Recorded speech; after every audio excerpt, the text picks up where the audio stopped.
നല്ല ചെരുപ്പൊക്കെ ആക്കുന്ന നനഞ്ഞു. ചേച്ചിയെ ചേച്ചിയെ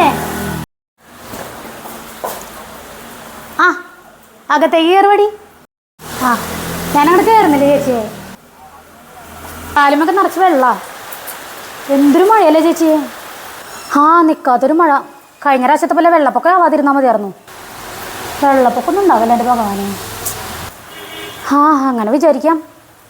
അല്ല ഇന്ന കാലത്ത് നിൻ്റെ വീട്ടിലെന്തായിരുന്നു ബഹളം? അത് ഞാനും ഭർത്താവും കൂടി തല്ലൂടിയതാ. എന്തിന്? എൻ്റെ പിറന്നാളായിരുന്നു ഇന്നലെ. ഗിഫ്റ്റ് മേടിച്ച് തരാതിരുന്നതോ പോട്ടെ, ഒന്ന് വിഷ് ചെയ്യാം, അതെങ്കിലും ചെയ്യാമായിരുന്നല്ലോ. അത് ന്യായം. പക്ഷേ പണിത്തിരക്കിൽ വല്ലതും മറന്നു പോയതാവൂടി. അപ്പുറത്തെ വീട്ടിലെ ജലജേശ്വരി ഭർത്താവ് മരിച്ച ദിവസമാണ് ഇന്നലെയെന്ന് അദ്ദേഹത്തിന് ഓർമ്മയുണ്ട്. എൻ്റെ പിറന്നാൾ മാത്രം ഓർമ്മയില്ല. അവൻ ആള് കൊള്ളാലോ.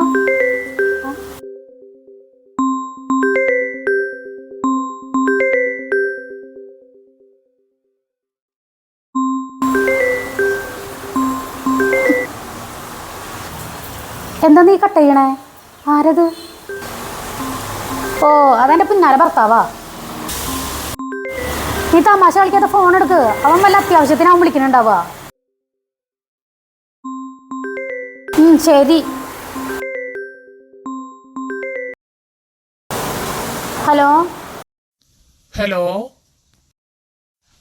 ഇന്ന് അത്താഴത്തിന് എന്താ സ്പെഷ്യല്? വിഷം. എന്നാലേ നീ ഭക്ഷണം കഴിച്ച് കിടന്നോ, ഞാൻ എന്താ വൈകും. എന്താടി? എന്താവും പറഞ്ഞേ? ഒന്നുമില്ല ചേച്ചി, ഒന്നുമില്ല. എന്നാ ഞാൻ പോട്ടെ. ആ എന്നാ ശരി ശരി. എന്തോ അവൻ്റെ വായിന്ന് കിട്ടിയിട്ടുണ്ട്. ഈശ്വരോ രക്ഷ.